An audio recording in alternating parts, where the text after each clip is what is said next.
All right, let's go take a look at T1's draft, shall we? All right, let's see. Pick ban.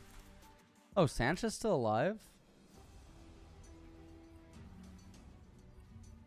Okay, so what was T1's draft? Let's see. What do they do? They had Talia. What else? They had Talia, they had Gwen, and they had Lucian, yeah? Talia, Gwen, Lucian. What was enemy team? Enemy team was what? Does anyone remember? TSM is a Draft Dystopia. That's actually a really good idea for a video. What was Senna Viego? And then what was the last ban? I don't know what the last ban was. Oh, I'm forgetting what the last ban was. Renata? Was it Renata Glask? Okay. Wait, is this totally up to date? Does it have Belveth? It doesn't. Okay. It's almost up to date. Alright, that's actually good. It's almost up to date. Wait, Belveth is really the most recent champion? Wow, okay.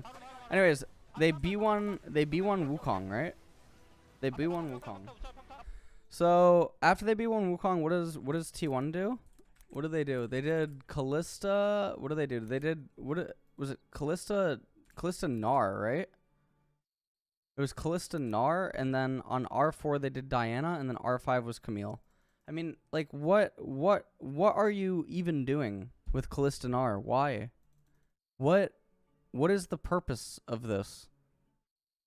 Like, what? Haha, Gnar, very funny champion. Gnar has 1 million counters in the world when he ends up being picked blind. So, Wukong doesn't have multiple modes. So Wukong's always just gonna go in. He doesn't have another mode. Wukong also is not an honest jungler. So what I mean by honest is Wukong can't play an honest game. He cannot full clear for full clear. If Wukong full clear for full clears, he's losing almost 99% of the time. If Wukong cannot get early ganks, if Wukong can't get anything early going for him, okay? If Wukong is like even in farm, it probably means the enemy jungler is a tank or the enemy jungler is like Viego. And even if the enemy jungler is Viego, it means that Wukong's losing because Viego is more valuable than Wukong. So Wukong, really bad versus AP junglers in general, right? We actually saw Cloud9 have Lilia against Wukong. Lilia is good against Wukong in team fights because of sleep and mobility and everything else. But then obviously like surrounding teammate champions are really important. Karthus is really good against Wukong because even if Wukong jumps onto you, right, you don't necessarily care in team fights, but also you can lap Wukong. Udyr is really good against Wukong. So I mean, there's literally like we can just put tons of champions down that are all just literally good against Wukong, and he's very upset. What else? What else? What else? What else? I mean, even if I mean these are literally just 5 junglers that are all good against him. These are just 5 junglers that are super good against him. Now, obviously, like there's also stuff like Fiddle, but no one's obviously gonna play Fiddle. So these are like AP junglers. This makes his itemization obviously a lot harder. Makes his job inside of the game a lot more awkward. Unironically, unironically, probably even Mordekaiser is good against him inside of the jungle. I hate Mordekaiser, but Mordekaiser's probably good against him. Rammus is probably good against him. All of these junglers are just better. But anyways, we pick Kalistard. We pick Kalistard and we pick Nardhard. So that's obviously really sad. So we just picked 2 random champions, both blind. So Kalista has really obvious hard lane counters. Gnar has really obvious hard lane counters. So it doesn't make any sense. Like, this even sets up for, like, Malphite. This even sets up for Malphite, where even if Gnar actually gets ahead, Malphite is just giga pub stomping, skull crushing, having copious amounts of intercourse with your team composition. So that doesn't make any sense. What does enemy pass to? Enemy passes to, what, Azir, Ezreal, right? And then on R3, T1 goes Kassadin. So the Kassadin's like kind of interesting, but the problem is that you have no damage in top lane. You have no damage, unreliable setup in top lane, and then you have like an 80 carry that I guess is okay because the enemy team griefs their 80 carry pick, right? So like Kassadin still has like something here. But yeah, Kassadin, sure. Vacuum answer to Azir. Really good repositioning against Wukong. Good reach onto Ezreal. The problem is that he's supported and complemented by just 2 dog champions as the draft's going to develop. I don't even remember what the next bans were. I know that like Kale was here somewhere, right? Kale was here. Kale was somewhere, and then what else? What else? What else? Nautilus by T1? Was it Nautilus? Oh no, Nautilus was here. It was Nautilus and Nico. Right. They banned Nautilus, Nico, because Nico makes a lot of sense when enemy has Kassadin. And then Kale, Kale was a GP ban so they already recognized that like they can't actually team fight. That's amazing. And now on R4 you go Diana. Why? Yeah, okay, she clears really fast. She can threaten to lap Wukong. Yeah, she can. Cool. But now at this point, you've already committed to Kassadin. So when you pick an AP champion, now you lose out on a lot of potential like Kalista support champions, like that they're probably thinking about, unironically. Not that Leon is any good, but when you have Diana, you now asphyxiate yourself because you can't get actual AP champions down in bot lane. You're not going to go an enchanter on the support role either because you're griefing if you are. So what does Diana do? Well, I mean, she just literally what are we doing at this point? We don't have damage on our AD carry. We don't have damage on mid lane until like hyper late game. And then even then, our mid laner wasn't supposed to be a damage champion because he was supposed to go Crown of the Shattered Queen, and he was supposed to go Fimble Winter, and he was supposed to go Zanya's Hourglass, because his whole thing inside of the team fights is that he's really, really hard to pin down, and then he's able to go tank for free against these champions, and the tank variation of Kassadin is just the best variation of Kassadin. But no, we're going to go Diana, and we're going to completely over any of the champions that we could have picked on R5. So now we're forced to go with, I guess, like a physical damage support champion. So that like leaves us with a couple of options. You have like Pyke as an option. Pyke's not necessarily good. They already have Ezreal, and we don't even know exactly what they're planning. And then what else? What else do we end up having? I guess we have like Sion or something as a support champion. I don't even think Sion's really good because they already have Azir, and again they have Ezreal for reposition. So all of our support options are just absolutely dog because we picked a random arbitrary dog champion C tier garbage stat stick on R4, predicated on the idea that we're playing for dragons. No, we're not playing for dragons because we R3 Kassadin. So I don't know. Do we think that T1's thinking right now? No. Let me tell you what T1's actually thinking right now inside of the draft phase. They're looking at the opponent's champions, and then they themselves are thinking back to their solo queue games, and they're wondering what champions have they had positive experiences in their own individual play with against those champions in a solo queue game without any regard to what's coming on B4, B5, or how this harms R5 and how it fits into the entire team composition.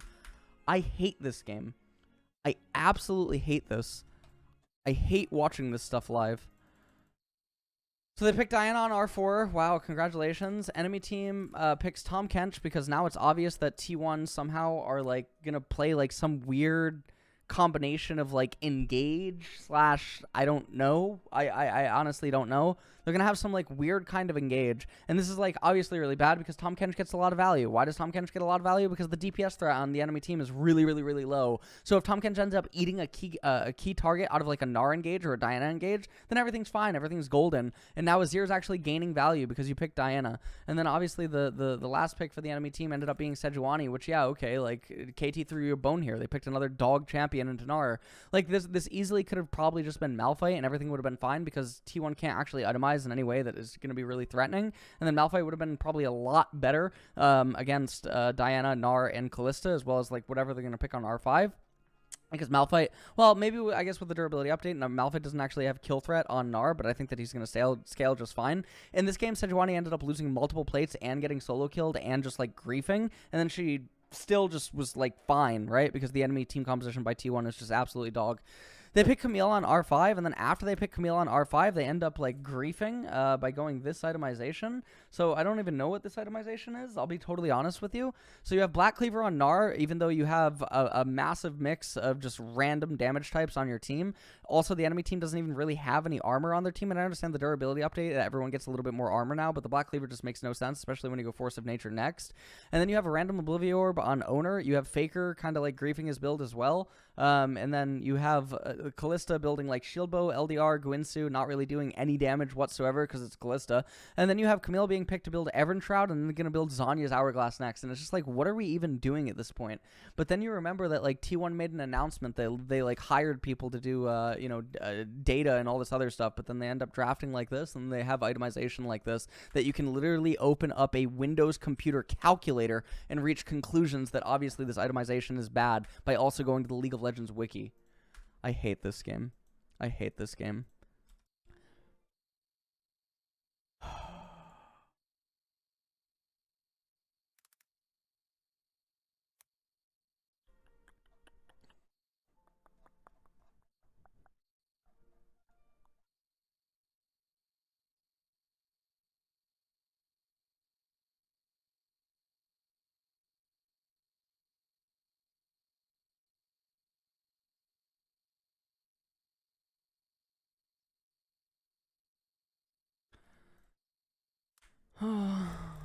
They could just do this. What are they gonna do? What are they gonna do? You're already threatening dragon stacks. You pass. What are they gonna do? Not gonna pick Syndra in durability update. I forgot about that. That's a really big buff to Ivern. You're not gonna pick Syndra in durability update. You can't do that anymore.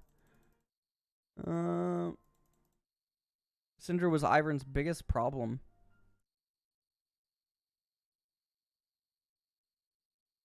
I mean, you're just as you head to B2.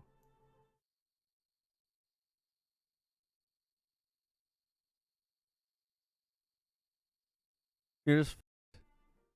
You can't pick hard engage anymore. Ivern just stops you. You can't pick poke, or you can't pick Corki. Ivern beats Corki. You're getting threatened. So Udyr's threatening to lap your jungler and outscale him and stack Drakes because it's Udyr. This game's f***ed, man. Dude, if I get past this on B2, B3, I want to...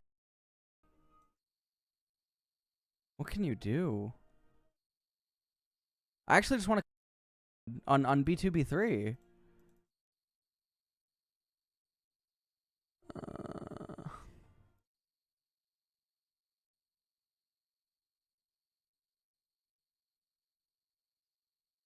You have to simultaneously pick champions that don't develop your comp hard enough for R to continue just thrusting down on like an anti-comp. But you also have to have something going... Wait. Oh, I've never played this matchup. Maybe this is okay. Maybe this is okay and I don't know it yet. Maybe this is okay. Maybe this is okay matchup. I mean, he'll lose later because Ivern, but maybe this is okay early? No, Nivea doesn't beat Ivern. Nivea's okay. Nivea and Swain are both okay. Same school of thought. Tanky durability with straight like line of sight ability to tango with Ivern. I think both of them are actually okay, yeah. Nivea is slow early, so Udyr is doing his job. But like now you have to develop your draft, and this is where the problem starts. The problem isn't the B2 or B3 Nivea or Swain. The problem is the development of the draft because you have Wukong just dating on your chest. When you pick an ADC here, or you pick a support, or you pick a top laner, you just you pass to R3 and it's just rough.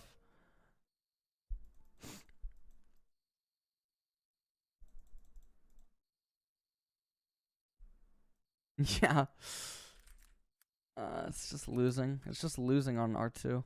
Or it's just losing on B2, B3 after R2. And there's other things. I think Shyvana, it's probably too early for Shyvana. You can just do so many... Ooh, not that. You can just do so many things, man. You could even pick Lilia right now and retain Flex. You could pick Lilia and retain Flex, and it would be totally fine. It would be totally fine. Lilia, retain Flex. Because Lilia is able to go top in the event that they pick, you know. You could also do stuff like this. You could just go Karthus. Go Karthus early. And then retain flex jungle plus ADC.